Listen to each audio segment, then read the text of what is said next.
This is Art Television.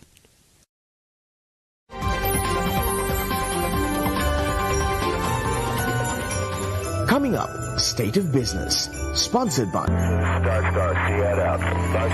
IWS Aviation.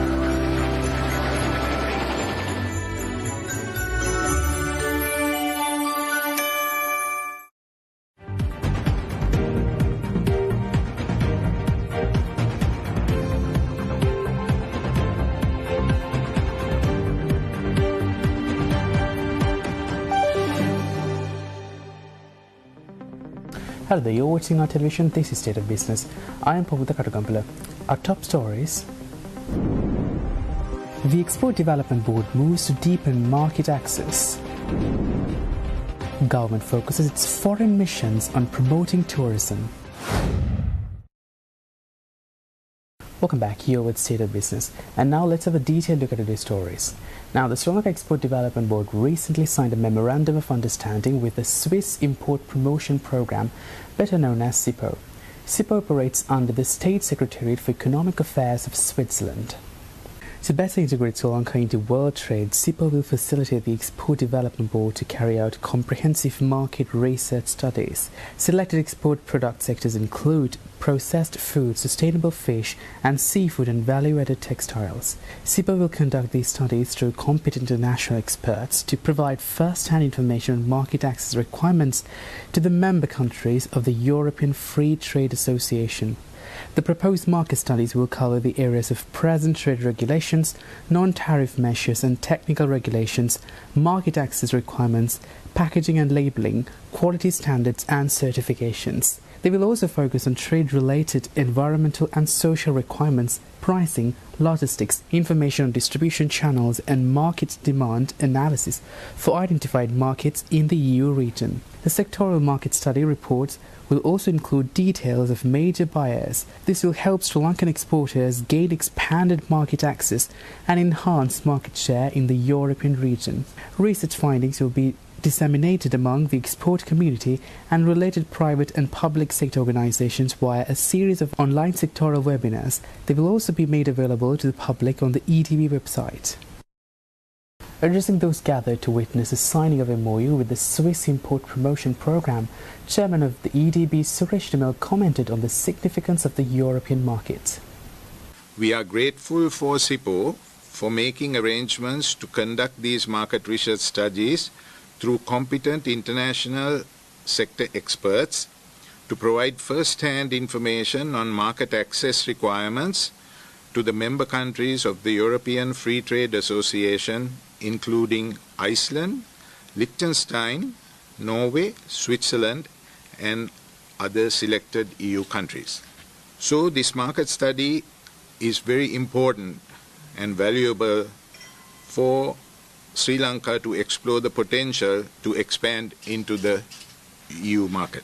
EU is Sri Lanka's second largest market, which contributes for 24% of Sri Lanka's total export earnings at present. More than 6,000 products are eligible for zero duty access to the EU region under the EU GSP Plus scheme. Sri Lanka has potential to expand the market share by entering into new untapped markets enjoying the zero duty market access offered by the EU GSP Plus scheme. Ambassador of Switzerland Dominic Fergler, also speaking on the occasion, stressed how the exercise could help augment Sri Lanka's economic recovery.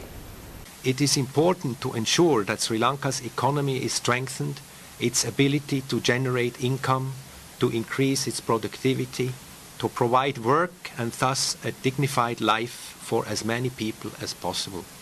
As a country with a small domestic market and no commodities, raw materials, we Swiss know that exports are key for our economic prosperity, and I have no doubt it's the same for Sri Lanka. Export is key, for your future economic prosperity. Exports of agricultural, of processed products, of all kinds, of services. Existing and functioning economic sectors and enterprises must be promoted, and new business opportunities and enterprises must be developed.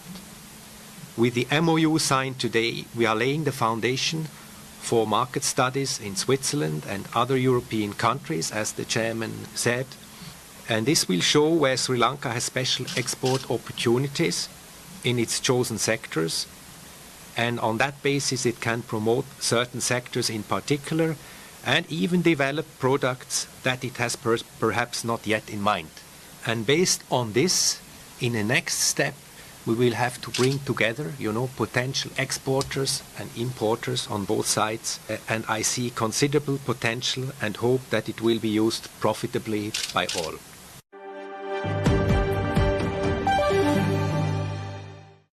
See you soon with more stories after this short commercial break.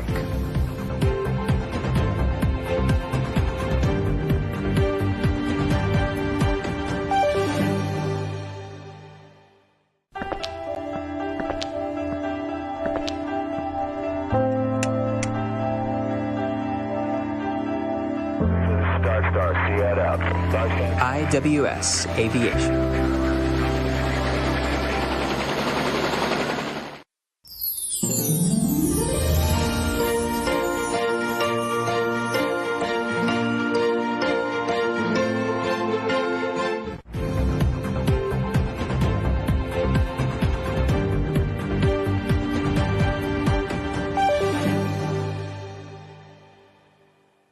Welcome back, you're watching State of Business.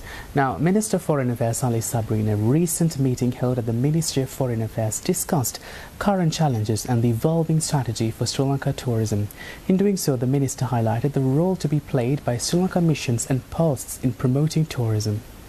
The meeting was attended by senior officials of the two ministries and key stakeholders such as Sri Lanka Tourism Promotion Bureau, Sri Lanka Tourism Development Authority, Department of Immigration and Immigration, the Hotel Association of Sri Lanka and the Sri Lanka Association of Inbound Tour Operators. Heads of Sri Lanka missions and posts abroad joined the discussion virtually. This was a joint initiative by the Foreign Ministry and the tourism industry to seek the best efforts of Sri Lanka missions abroad to enhance tourism.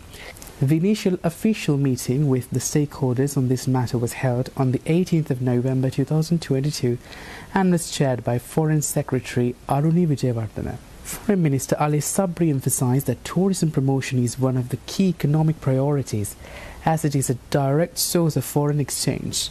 Missions and posts abroad have a prominent role to play in positioning Sri Lanka as an ideal destination for tourists and countering negative publicity.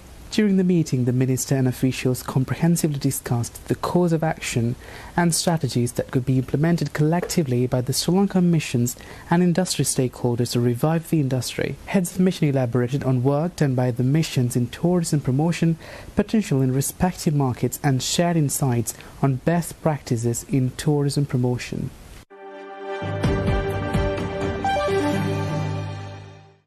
Meanwhile, a number of projects at the Hambantota International Ports Industrial Park are nearing completion. The organization views this a successful conclusion to 2022, which they had marked as their year of construction.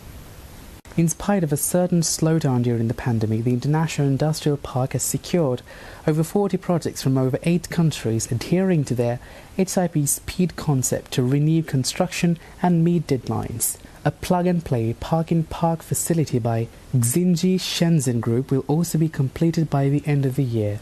The $15 million facility will provide one-step services for light industries and will be ready with its first phase workhouse by end December 2022 and is expected to begin operations by mid-2023. The first phase of the $3 million in sea warehouse will see completion by February 2023. The complex is to become fully operational in the second quarter of next year. It will improve cargo discharging efficiency, resulting in better vessel turnaround times and significant savings in forex. A covered bonded warehousing facility measuring 50,000 square feet is also being built by Hambantota Port Logistics Services. It will facilitate the distribution and transshipment of fertilizer and help make the port a regional hub for bulk cargo. A tyre manufacturing plant by Ceylon Tyre Manufacturing and a luxury yacht manufacturing plant by Seahorse Yachts are also slated for completion in the next few years.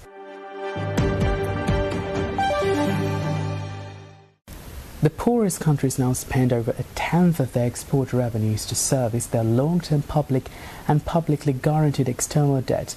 These are of those countries that are eligible to borrow from the World Bank's International Development Association. It is the highest proportion since 2000, coming shortly after the Heavily Indebted Poor Countries Initiative was established, the World Bank's latest international debt report shows. The report highlights rising debt-related risks for all developing economies. At the end of 2021, the external debt of these economies totaled $9 trillion, more than double the amount a decade ago. At the end of 2021, IDA-eligible countries' debt service payments on long-term public and publicly guaranteed external debt totaled $46.2 billion.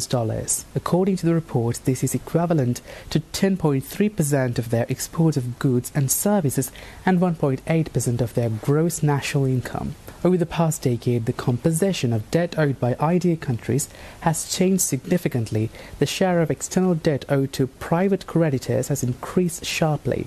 At the end of 2021, low and middle income economies owed 61% of their public and publicly guaranteed debt to private creditors.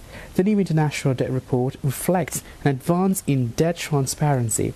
It rose from the World Bank's International Debt Statistics database. Over the past 5 years, the International Debt Statistics database has identified and added $631 billion of previously unreported loan commitments, and an additional $44 billion were identified in 2021.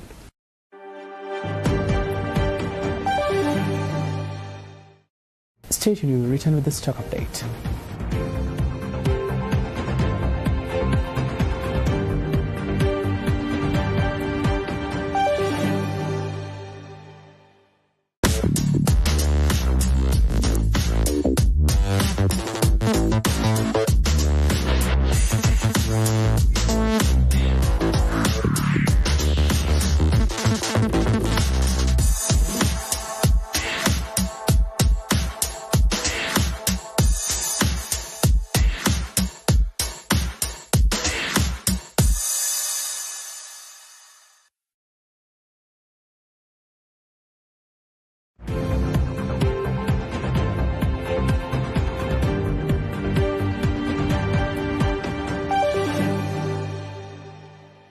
Welcome back, you're with State of Business, and now the stock update. Trading at Colombo Stock Exchange ended on positive notes today. The all-share price index gained 72.75 points to close at 8,452.7, and the S&P SL 20 gained 31.89 points to close at 2,655.59. The turnover was 1.3 billion rupees and over 82 million shares were traded. Coming up next are Forex rates.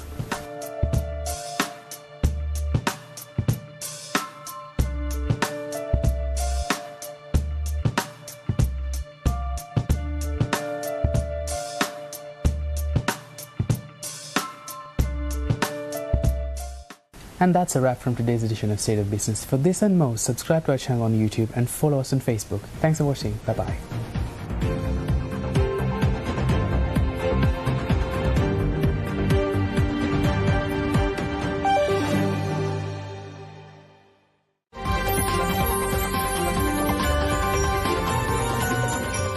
State of Business was sponsored by